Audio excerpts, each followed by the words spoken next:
So activities are a combination of both tasks and meetings, where tasks have a due date on them and meetings have a start and end time. We already have an integration with Outlook so that the meetings can synchronize to your Outlook calendar and the tasks can synchronize to the to-do list in your Outlook. And it's it synchronizes in both directions. So if you update the start and end time of a meeting in Workbooks, that will synchronize back to Outlook, and actually that means that you will resend out the invites to the attendees of that meeting with the new times on it. Hopefully a lot of you are already using activities. Activities should be the main way that you are driving your day in Workbooks. You're not just using Workbooks to enter data, but you're using it to help you work out what task you're doing next, what are you doing next tomorrow. And what we recommend is that, so a lot of you will be using parent records from your activities. You'll be working from opportunities and then adding your activities against those. And so you should be using things like this Springboard. This is what we often use in our demo database for our prospects that combines that information together. So this is combining opportunity and activity information. So you can see not only what's the activity I'm doing next, but which opportunity is it related to. So it all works fine right now, but we've gathered a lot of feedback. As John was saying earlier, we like getting the feedback from you. We like using this to improve workbooks. So there are 4 points here that we've used in the next release to guide what we're changing. So firstly, you'd like it to be easier to see what records your activities are related to. So like that dashboard on the previous screen, at the moment you might be having to use a report to combine your opportunity and activity information together, for example. Or if, like me, you're working in both opportunities and cases and organisation records, just being able to see from your to-do list as to what each of these activities they're related to, it can be quite difficult to see. Secondly, you'd like to be able to add a time to your tasks. So at the moment, you can only add a due date, which means that if you've agreed with someone that you'll call them tomorrow and you'd like to put that in for 10 o'clock, at the moment you can't do that, you can't put a time on there. You'd like to be able to see all your activities in a much more clean way and make it easier for you to see what it is you're doing next. And you'd also like it to be faster to create activities quickly, whereas at the moment you're having to open a new record, fill it in, save and close, pop open the next record, fill it in, save and close. So, next release, what are we introducing? Firstly, nice and easy, activities will have a parent record field. This will therefore let you see from the activity which record it relates to, what type of record that is, and also from the activities landing page, being able to see down the list and see what records they're related to. More excitingly, we have a new editable calendar. So this is where you'll be able to bring your tasks and your meetings into the calendar together. But not only that, you'll be able to use drag and drop to edit those activities, change the times on them and start scheduling them. And alongside that will be an overdue panel to help you see not only what you're doing in that week, say, but also what have you missed, what might you need to do today as well. Also, we have enhanced our editable grid. So we already have a view where you can edit things within the grid. Not many of you might be using that actually.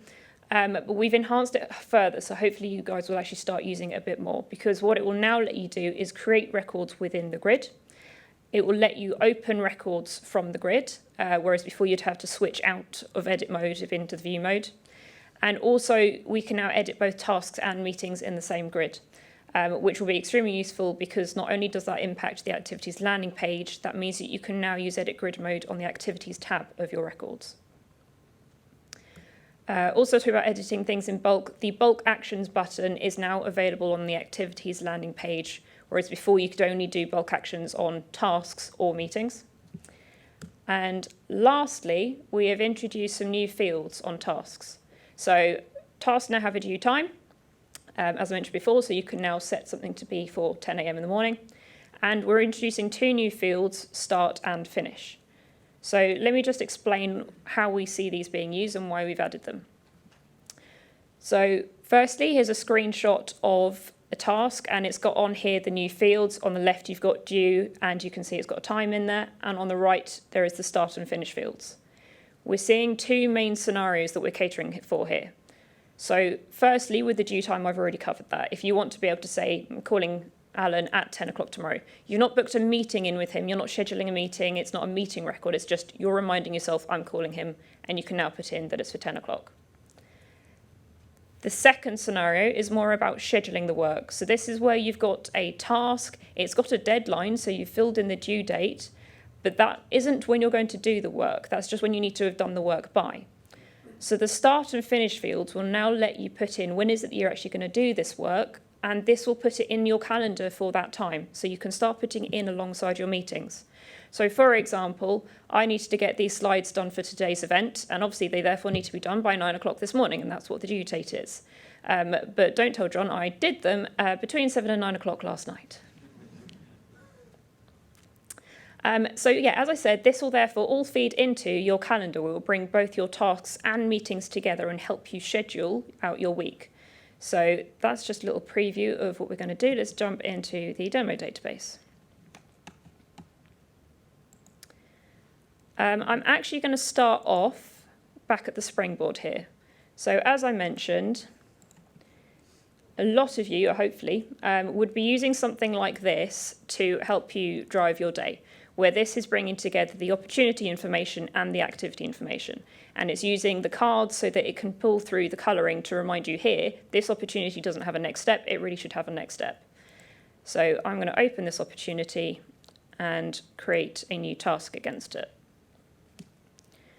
So first thing to point out here, the new parent record field. So because I've created this task from the opportunity, it's automatically filled in that parent record field. You can see it's got the icon to say it's an opportunity and a link to that opportunity. I'm going to just fill this in, and so I'm going to call Gracie. If I fill in a due date, and again, I'm going to use the calendar because it's nicer than typing it in, I can just type it. But notice down here, I can now choose to add a time to this if I want to. So it's not required to have a time, you don't have to, but I can. I'm not going to right now. And if I wanted to, I can start scheduling this in. So I can, again, like Jean showed earlier with this new calendar, you can extend out the range and it will populate both the start and finish for you. And I can choose to fill in a time. But I'm not going to do that right now. Okay. So if I now come into my activities landing page, this is hopefully a view you're a lot more familiar with. This has actually defaulted into being in edit grid mode for me. So from here, this is where if I wanted to, I can quickly go down and start marking my activities as complete that I've already done, or I could assign them out to other people, or I can fill in some dates. The new parent record field is on this page, so I can quickly glance down this and not just see an activity that says call Abby, but I can know specifically which opportunity that's related to. From here, little subtle, but on the left, I can now pop open this record. So whereas before I'd have to come out of edit mode before I was able to click on the grid to open something, I can now pop open this record to be able to see more detail or to edit it. And there are some new buttons at the top to be able to create tasks or meetings within the grid. So if I just click on that a couple of times, you can see it just pops a couple of rows in. So I'm not going to show you those right now. I'm going to do that a bit more later. What I actually want to do now is switch into calendar mode. So this is defaulted to today and showing me this week, but same as the standard calendar functionality, I can, if I want to, see this in a month view or in a day view. But if I go into the work week mode, you can see here, if I'm hovering over this, it's giving me a little bubble with more detail. This is today's event. You can see it's even got the location showing on there. And this is a meeting blocked out from 9 till 6. This one over here is actually a task, but because we've given that task a due time, it's now showing in your calendar at that time. This one at the top is a task with just a due date, no time. So it's just something that needs to be done that day. And over on the right here, you can see I'm not very good at staying on top of my activities. Here are my overdue things that I could actually, because this is now drag and drop, start moving into my calendar to work out where I'm going to do those. But because I'm pretty blocked out today, and actually tomorrow's not looking too good either, let's move to next week and work out when I might be able to start scheduling those in. So next week, I've got a couple of meetings in here, but actually a lot of my tasks are up the top here without a due time on them. So that might be because I'm a salesperson that's frequently calling out to people, not getting hold of them, so just putting something in for next week to remind myself to try again. Or they say, yeah, call me next Wednesday. But I've not actually planned out when I'm going to do these yet. So the nice thing about the new calendar is I can actually now start dragging these down and scheduling them in. I can extend the time of this one because I think it's going to take a little bit longer. This one, I've had an email from them saying they can only call at 2, so I can put that in there, and I can bump my meeting with my manager, and because of the Outlook integration, remember, that will then synchronize that back and resend out the invite to my manager to let them know I bumped it. And I can drag in these tasks from the right in order to schedule those in. I'm ignoring the messages because that's all to do with whether you're wanting to change the due date or the scheduled date, but most of the time you can probably just dismiss those. Okay, so hopefully that gives you a good idea of how this could hopefully be now used for you to start scheduling your weeks a lot better, to actually work out what it is you're working on next, and bringing in that parent record information, not losing the ability to see your main details of what opportunities or cases that you're working on.